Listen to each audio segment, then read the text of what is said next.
আসসালামু আলাইকুম বন্ধুরা, সবাই কেমন আছো? আলহামদুলিল্লাহ আমি ভালো আছি। আর দেখো, তোমাদের সাথে শেয়ার করছি মাছের মশলা।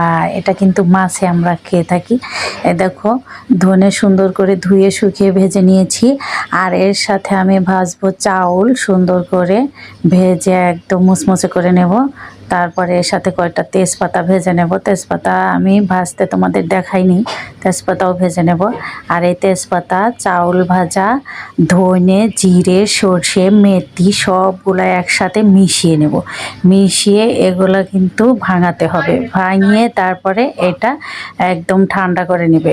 ঠান্ডা করে এয়ারটাইট বক্সে রেখে দেবে। এই মাছের মশলাটা কিন্তু তরকারিতে দিলে দারুণ লাগে তরকারি। আর তোমরা এভাবে একবার খেয়ে দেখো, বিশ্বাসই করতে পারবে না তরকারি কতটা টেস্ট হয়, অনেক মজা হয় তরকারি।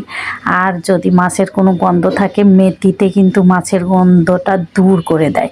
তাই অল্প কয়টা মেথি মিক্সড করবে। আর এখনকার মাছের তো সবসময় গন্ধই থাকে, সব চাষ করা মাছ খেতে ভালো লাগে না, তাই কয়টা মেথি অবশ্যই দিবা। আর এই দেখো, ভাঙানোর পরে কিন্তু এত সুন্দর হয়েছে। আর এটা কিন্তু ব্লেন্ডারে আমি ভাঙাইনি, মেশিনে ভাঙিয়েছি, কারণ মেশিনে ব্লেন্ডারে এত ভাঙানো যাবে না। সবাই ভালো থেকো।